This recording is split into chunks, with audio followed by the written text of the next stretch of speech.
Let us listen to these words by Swami Kriyananda ji from the Essence of the Bhagavad Gita. This is chapter 14 in the Gita, and this is not a verse, but this is his explanation on the theme of directional development. It's 3 paragraphs, so I'll go slow.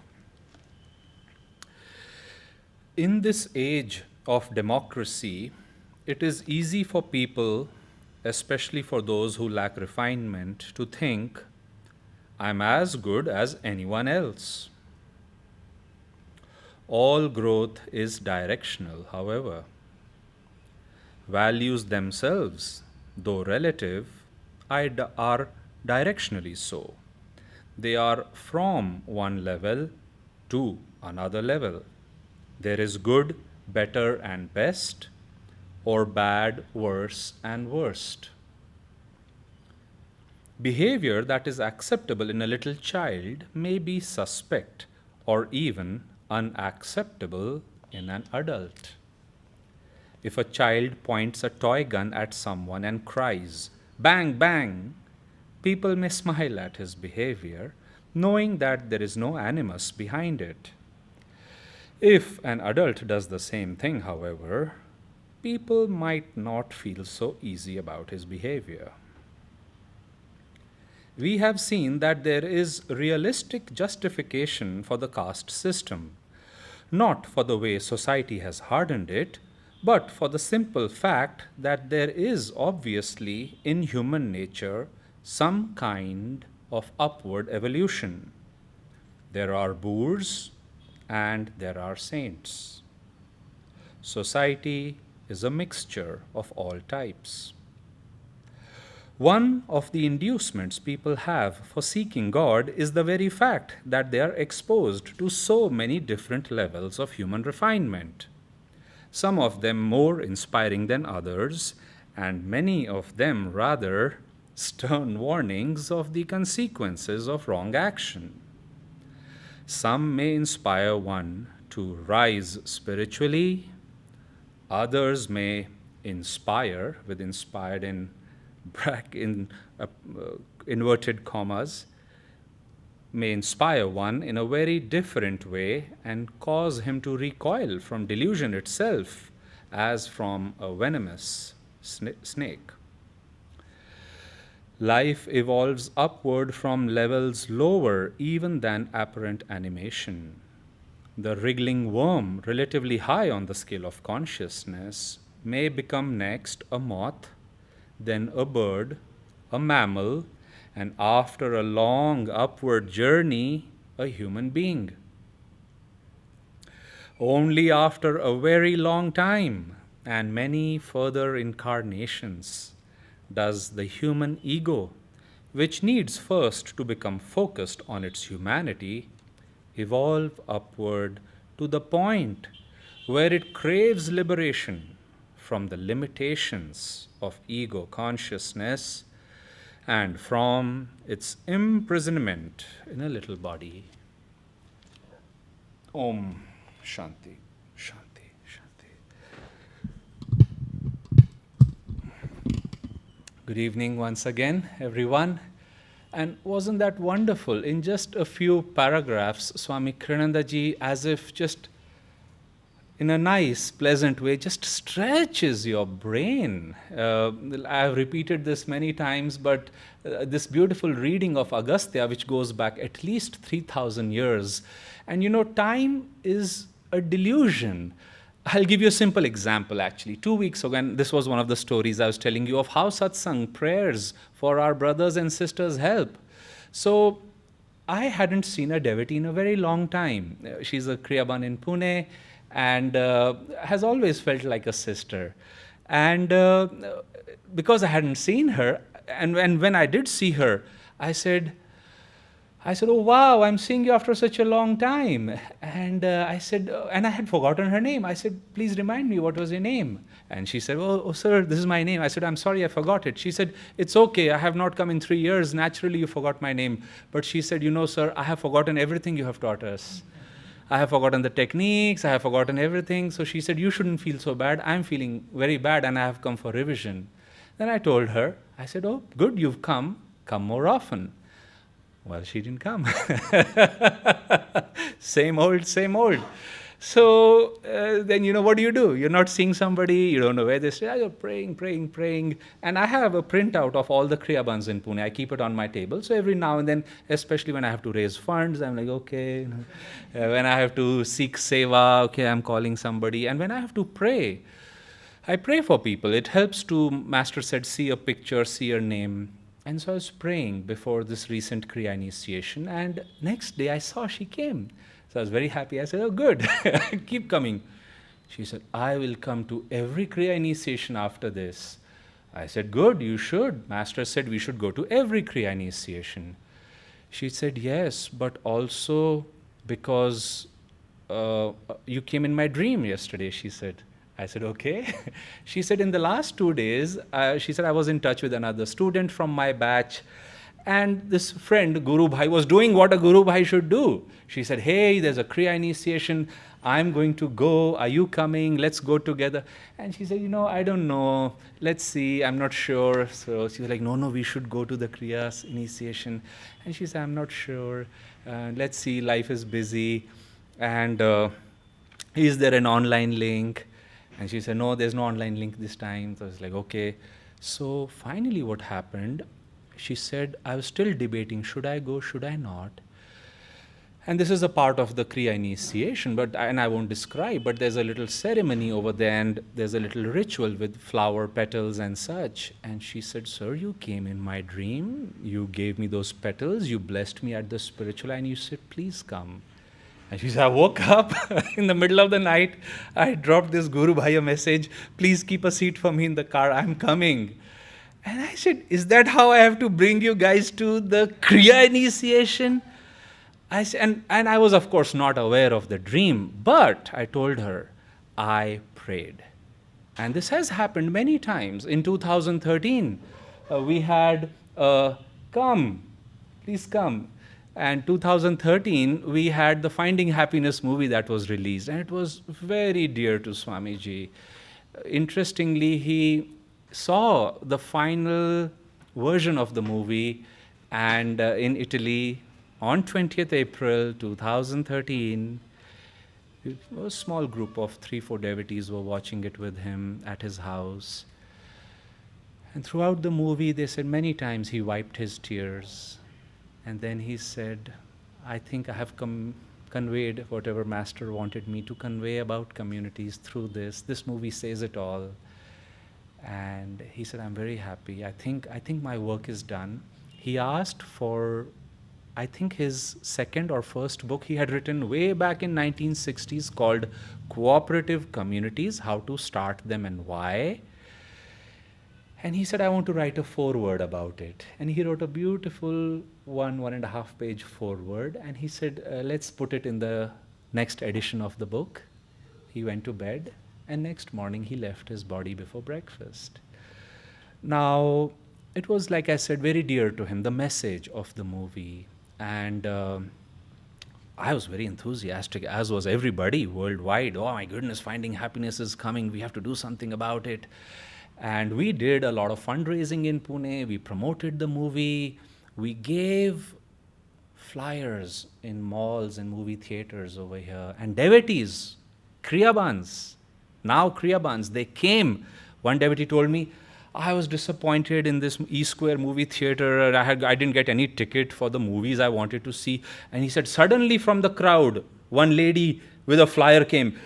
Take this. And he said the guard was pushing her.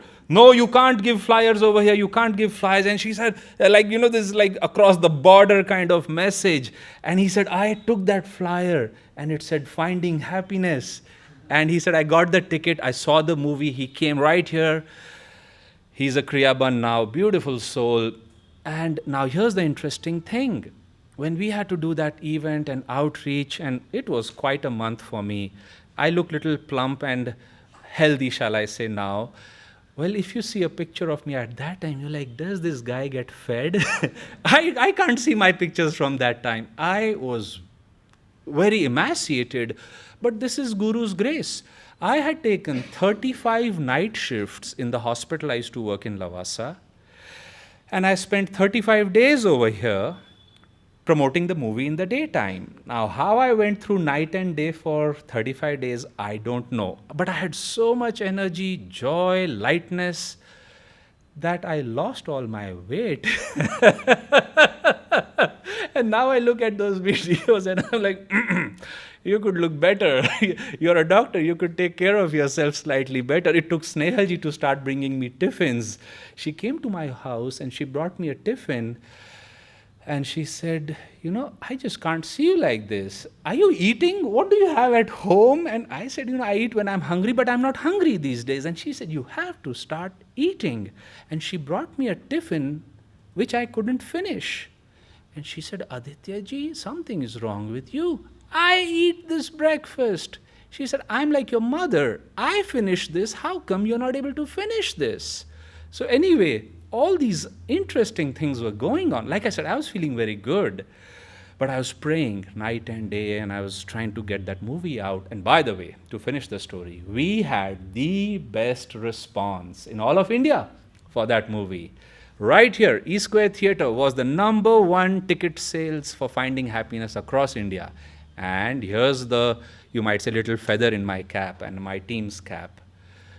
When I saw there was a professional distributor who was distributing this movie from Mumbai, and I said, which theatres has he given us? One was way out there in Magarpatta and the other one was in Hinjawadi. I said, this is not right. Our congregation is here. This is the heart of the city. E Square is at that time where people were going. I said, we need this theatre. And he said, really, you think so? I said, I do think so. I said, this is the theatre. Can you please get it? He said, okay. And that turned out to be the best theatre in the country. I said, your decision making you have to include other people. You can't be sitting here and making a decision for Chennai, let's say, which is why Swami said, decentralize the work. He said, people locally know what is right for them and they should make most decisions, and anyway, so on and so forth. Now, here's the story. I had another very beautiful Kriyaban devotee. Her husband's name was Siddharth and she's Anuradha. They are now in Hyderabad or maybe even Malaysia. Jobs take you. But first time I met her, I said, you're my sister. Anuradha, you're my sister. And we had a very beautiful connection. So I, in my night shift one day, made a list and gave it to Bhavani. I said, please call these devotees and tell them that in pairs they should go to malls and movie theaters and give away this flyer. She said, okay, brother. And alphabetically, Anuradha's name was right there. So she says, hey, Anuradha, how are you? And she's like, good. Oh, you haven't seen you. Yeah, it's been 6 months. I haven't come. And she's like, why don't you please come? And by the way, this movie is coming out. And she said, Aditya ji wants you and me to go out together and just do this work. And she said, yes, Didi, I will come. But he came in my dream this morning and he gave me a flyer. And he said, Anuradha, can you please help promote this movie? And again, I was not aware of it.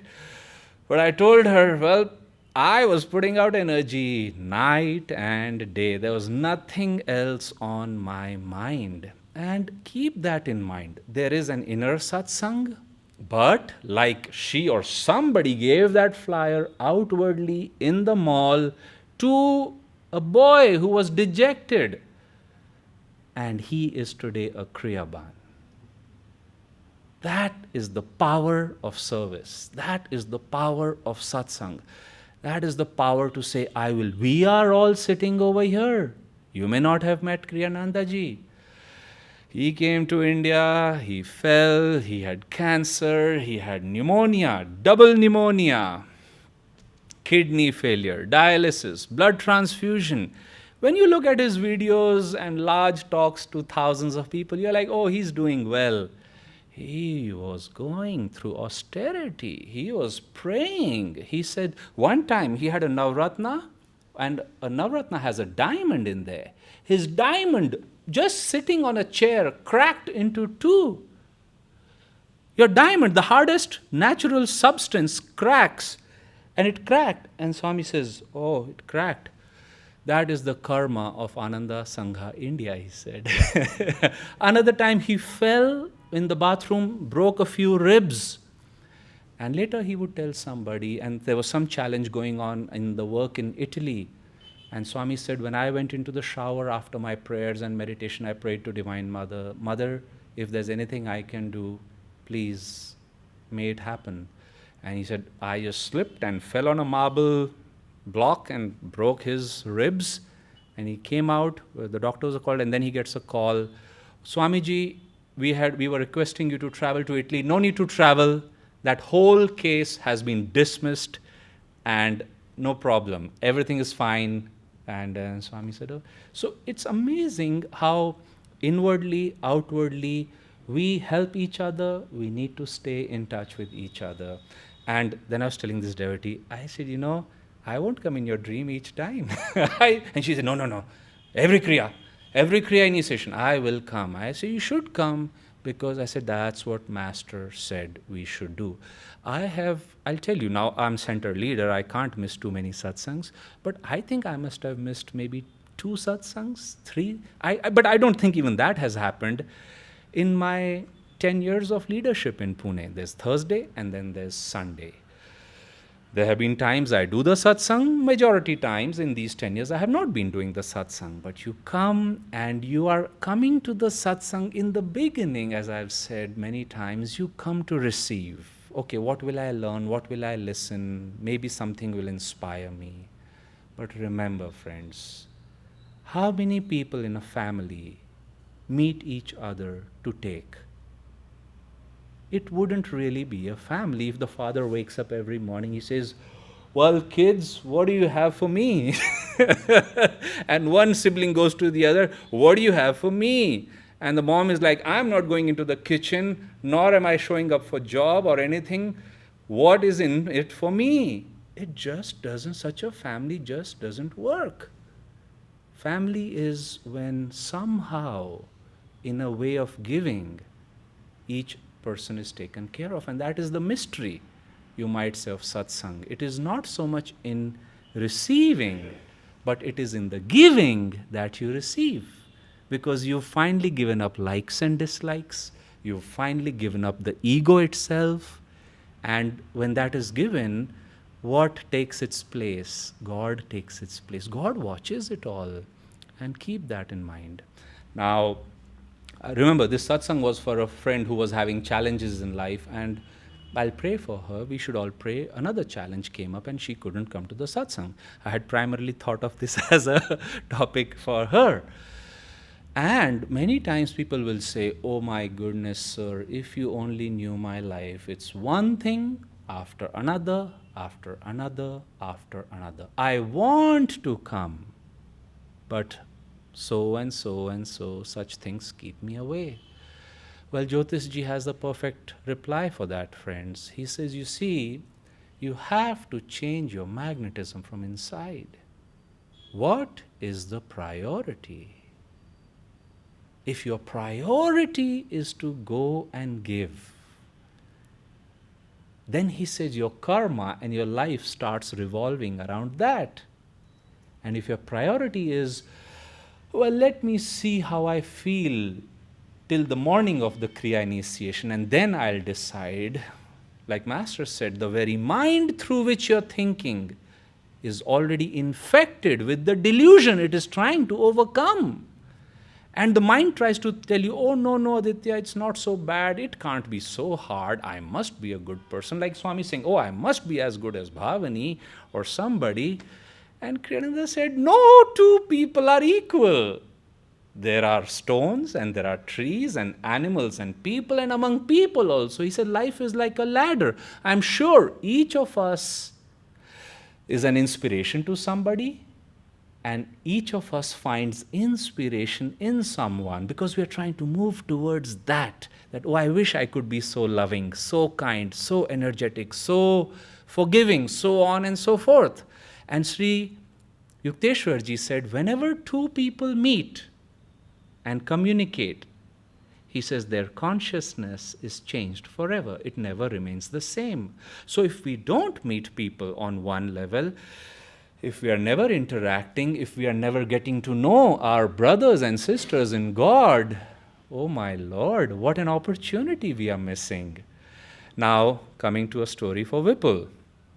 This was said to us in a program of Living Discipleship, which is a gathering, and I encourage all of you to take it. Bhavani, Devendraji, Vineet, myself, we took this program in the US in 2019. It's about 3.5, 4 weeks. And after one has served in a center for at least a few years, it is suggested that you go deep. It's called Living Discipleship. And there are many other reasons why one takes it. But anyway, it happens right on that property that Kriyanandaji took in 1967 first to start Ananda. It's the meditation retreat. And then it goes on this Ananda village and we do a little bit back and forth. But anyway, one of our acharyas, everyday teachers are coming and sharing. And this acharya said something which straight away touched my heart. And I think you will agree with this. And remember, this story is given in the context of Ananda village, which is, in my opinion, and the opinion of many others, and in Swamiji's opinion, it was the most magnetic center we have in Ananda worldwide. It is the first community, and just blessings over blessings. That's what I feel over there. He said, in every Sunday service we have at Ananda, and Ananda is a group of 250 people, guests, people coming for the first time, people living there from 1968. It's everybody in one temple. And this teacher was saying that there are some who come each time. He said, I've seen some people for 50 years every week. And I see some once in a while, and I never see some. And he says, those who come every week, as if they have a language that they all speak, which others cannot hear. They cannot tune in. They want to. I want to come. But, and he said, it's like we learn one or two new spiritual words and vibrations every Sunday morning. And to learn those one or two words, some people come and others think, I don't need more words. I know it. Now you may know the book, but do you know the teaching? Do you know the vibration? Like when St. Francis gave away his Bible to a beggar lady, and he was then thinking, and he prayed to the Lord, my Lord, I'm sorry I gave away your word. And Christ said to him, oh Francis, you have become my word. There comes a point where books are not necessary. Because remember, books come from the saints. But till we become a saint, we need the book and we need the satsang. Keep that in mind, friends, because nobody can come to your house. Not everybody will come to your dream. And suffering should not bring you out of your house, ideally. Master said to some devotee once, he said, why does God put us through suffering? He said, God doesn't want to. But he said, imagine you have a bread and God is asking you to share it. Master said, do you want to lovingly share it or do you want it to be snatched from your hand? That's a strong example. You say, why should God snatch my bread? It's my bread.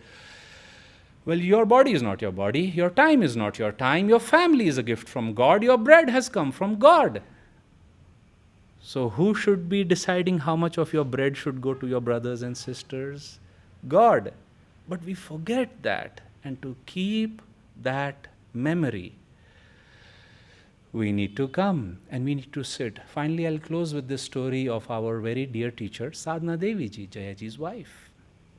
Sadhana Devi is very practical, much like Jayaji.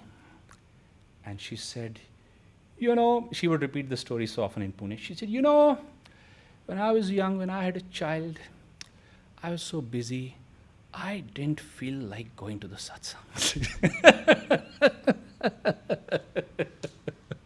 She said, I used to think, I'm going to stay home. And Jaya would say, well, Sadhana, I'm going to the satsang. Do you want to come or not? And then she would say, Well, what am I going to do at home? Let me go to the satsang. And she said, I would. Now, you have to understand, Sadhana Devi ji she exaggerates. And this is the hallmark of a person if they can make fun of themselves. One time she said, I had a lot of difficult time to meditate when I was young. And you're like, oh, okay, okay. Maybe that's why Swamiji gave her the name Sadhana Devi, so that she does more sadhana. Well, people who were with Sadhana Devi say that Swami told them, I gave her the name Sadhana Devi because she has no trouble meditating, and instead she should pray for others so that they get deep in meditation. So you have to understand how they play with themselves sometimes. Don't take them on even their word value. So anyway, she says, I didn't feel like going to the satsang. So I said, what should I do? Okay, I'm going to go to the satsang. And she said, I would somehow reach the temple and sit in the back. And she said, then the satsang would continue. And I would start feeling better and better and more better. And then after the blessing, I would go home very happy. And I would ask myself, why didn't you want to come in the first place? And remember, now I'm sure this happened many times because it's just human nature. 2 weeks ago, I talked about, does Satan exist? Well, it does. Master said it's not in your mind only. It is a conscious force outside of you, outside your mind, whose only job is to stop you from enlightenment. And he will test you. And keep that in mind. This is your family. This, as Ashaji says, is a matter of spiritual life and death. This is something that posed a challenge to Master's second most advanced disciple. Master said he's bogging down because he does not come as often as he could. And I just thought I'll let you stay with that. Let me see. Yeah, there's finally one story I want to share.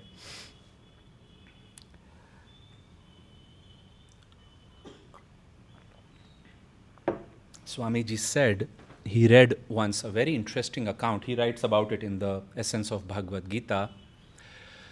And he said that this British officer had a desire to see what happens in Tibet. How do they meditate? And he had heard that black magic happens over there. So he made some friends with some black magicians. Not a recommendation at all. And he said that, please take me to your ceremonies. And this one person told him, he said, look, this is just for us. We are like a group, a club. And we wear a hood. And nobody can see each other. And I'll give you a hood. But if you show your face, you could be killed. So come what may, do not say anything, do not reveal your identity, just be with me. He said, okay. And he said, we went to this place and all the magicians gathered and they all sat in a circle and a little fire was lit and then they started chanting. And first it was certain chants and negative prayers and whatnot. And I'll just keep it short. And finally they started chanting to the Lord of Death, Yama himself. And yes, Yamantaka, Yamantaka, Yamantaka, Yamantaka. And Kriyanandaji said, before as they were chanting each negative quality, they would see the devil crystallized in front of them. And when they started chanting for the god of death, because sometimes, unfortunately, people do pray for other people's unnatural death. And what happened was, he manifested. And Kriyanandaji said there was this rumbling of noise and this very deep aberration of Om came, and they started seeing the form. And the moment this form came, it started overpowering the priests. And that moment, the head priest said, now. And they started chanting something else. And there was this little tug of war of energy, and then this negative entity, Yama, left. But because they had interacted with him, a certain negative quality and power from him came into them. And then they all quietly went back with that negative dark power. Now, think of the positive. You come together Om Namo Bhagavate Sri Ram, Jai Guru, Jai Guru, Jai Guru, Jai. Let's pray for others. Let's send prayers to others. Let us share energy. Let us send healing to everybody. Let us see what is written in the Bhagavad Gita. And consciously, subconsciously, superconsciously, by the grace of the masters, we go back home uplifted, like Sadhana Devi ji. And then throughout the week, to the degree we have taken this power and practiced it in our lives, we become an instrument. You might say we become positive magicians. People say, oh, there's a magic about him. There's a joy about her. There is a kindness in him. Where is it coming from? Master told his most advanced disciple, Rajarsi, never forget, after Master had declared he is a saint, he is in Nirvikalp Samadhi. You do not fall from that stage. Even at that stage, Master publicly once said to Rajarsi, Rajarsi, never forget where your power comes from. And people who were there, they said, Rajarsi turned back to Master. He said, Master, I will never forget it comes from you. Look at the sweetness. Look at the absence of ego. And there is union. There is oneness with God and Gurus. So keep that in mind. This will have to be intentional. This is about, it's like a pilgrimage. I will go there. I will offer my devotion. So many people go to a pilgrimage area. When the first time I went to a how to meditate class, we were 3 people in the classroom.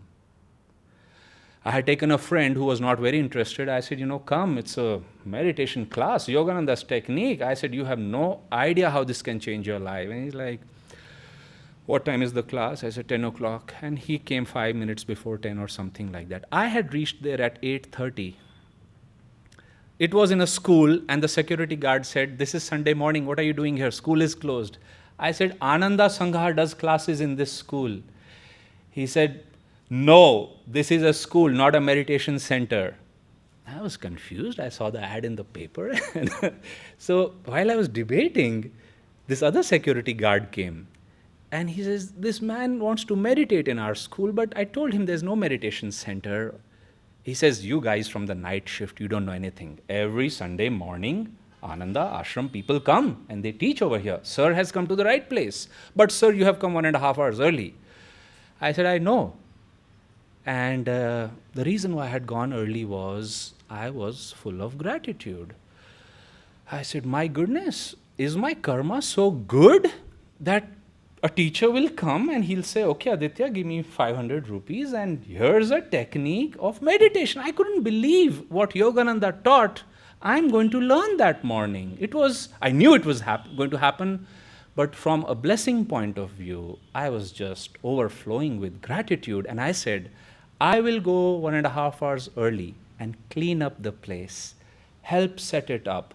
I will get some prasad, which I did for my teachers. And we were 3 people in that class. My friend came after we were walking. I had a deep experience. I was so joyful. And we were walking back. This other person had come. She came and left. And I told my friend, I was quiet because of just the experience. I said, wasn't that amazing? He said, oh, I barely could stay awake in that class. I didn't get half the things the teacher said. I was like, I never asked him another time to come to any class. Same class, same teacher, same place. What did you bring to the place? If you bring gratitude, blessings come.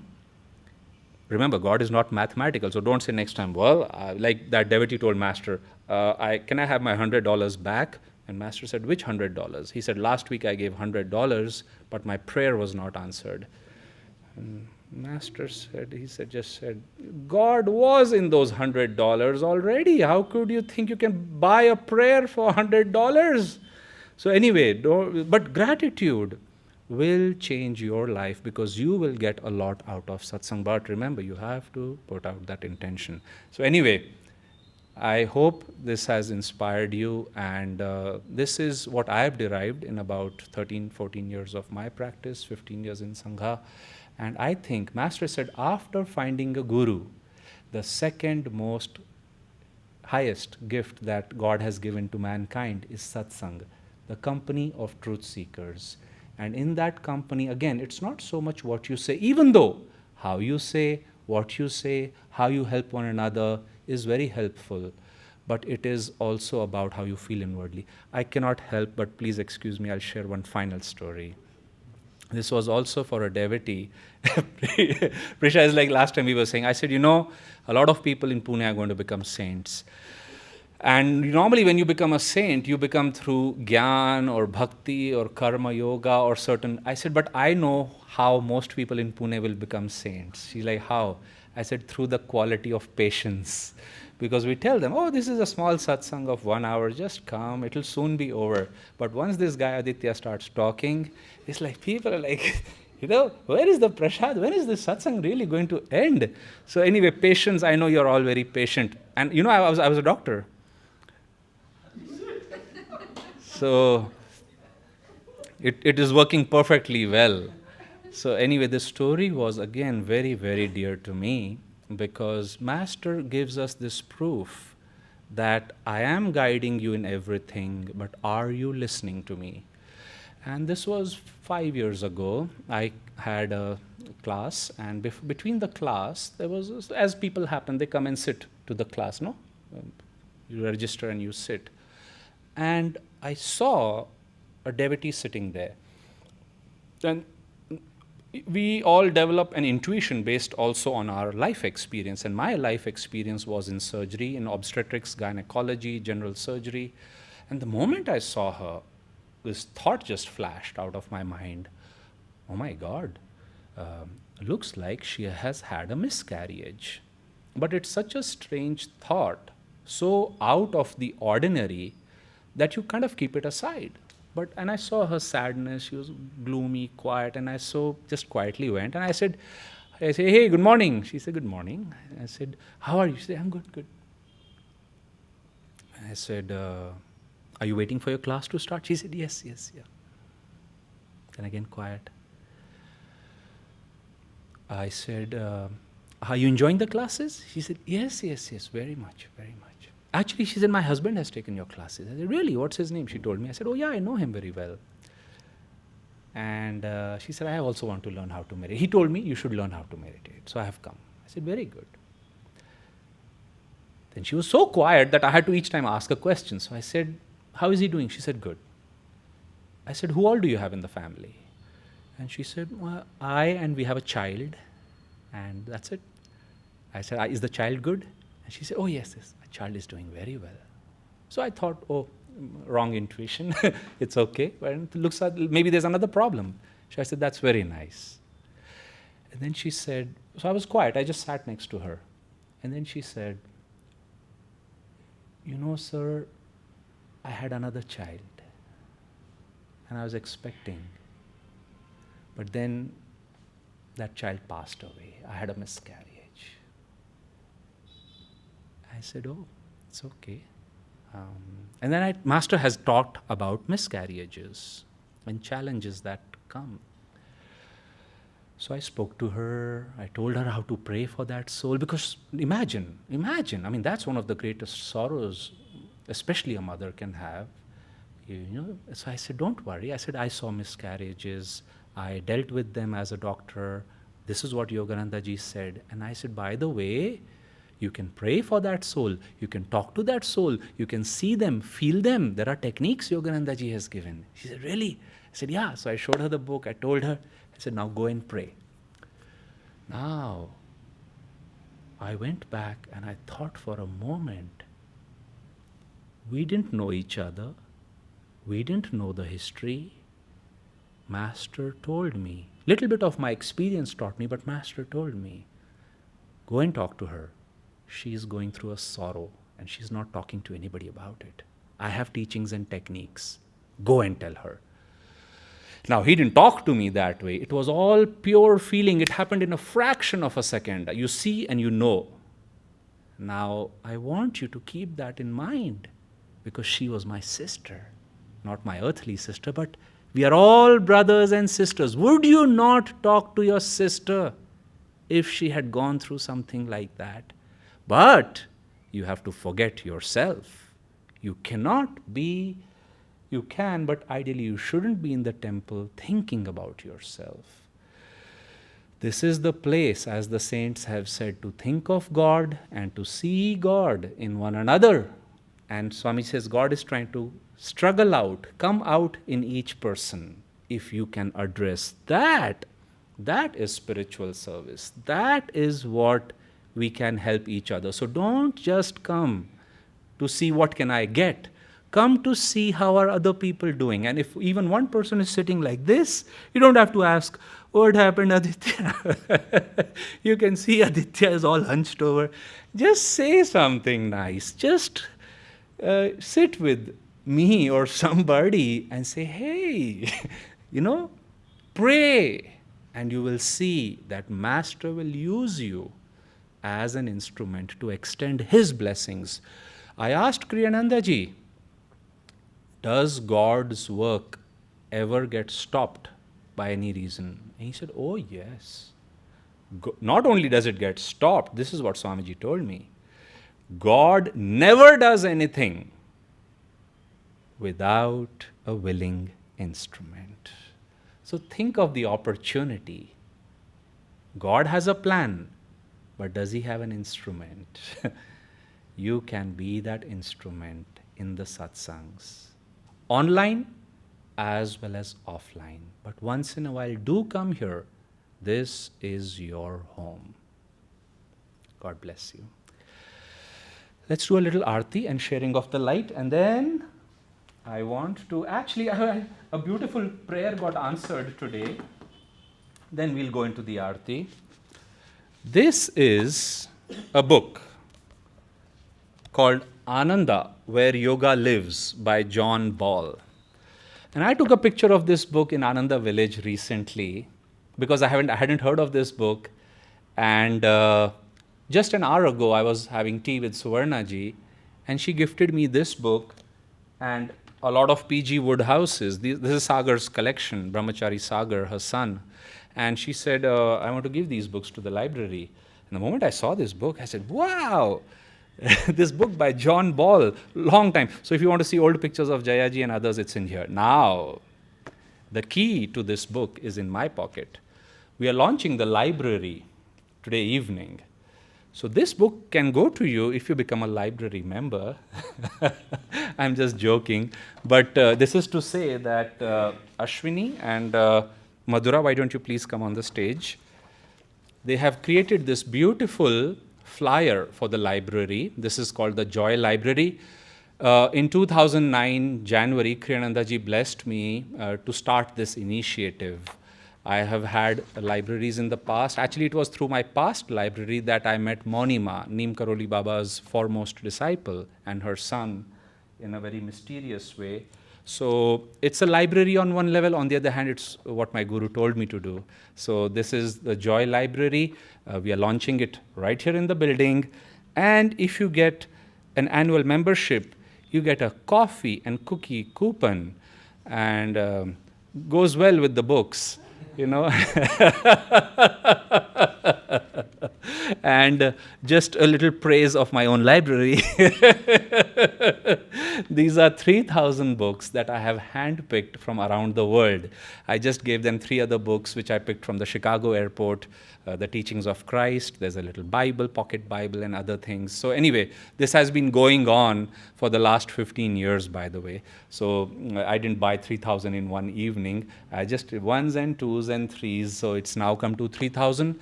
I very much want to share it with you. Of course, the income from the library will help us maintain this beautiful place, pay the rents, keep the books coming, and we'll do many activities of storytelling, drama, whatnot, musical evenings through the library. But today, I want us to know we are blessing it. On Sunday, we will bless a beautiful initiative which is coming to Ananda Sangha India for the first time through Harsh.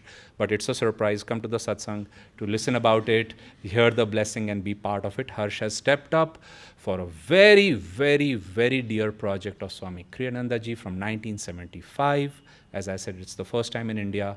What it is, I'll share on the Sunday satsang. But now let's take a moment to bless Ashwini and Madhura. They have painstakingly cleaned the books, arranged them. They will be distributing the books, spelling out the details of the membership and such, and calling you if you don't return the book on time. So get to know them, and let's take a moment to invite the blessings, especially of Master and Swamiji. They both loved books, established libraries. Master had a library, the Saraswat Library, even as a child. His beautiful library at Mount Washington is something people come from all over the world to see. Likewise, Kriyanandaji. Let us ask for their blessings on Madhura and Ashwini, that they may inspire them, flow through them, serve many, many others, make many new friends, share inspiring stories and so many things from the library, the vibrations of the authors through their service. Let's rub our hands together.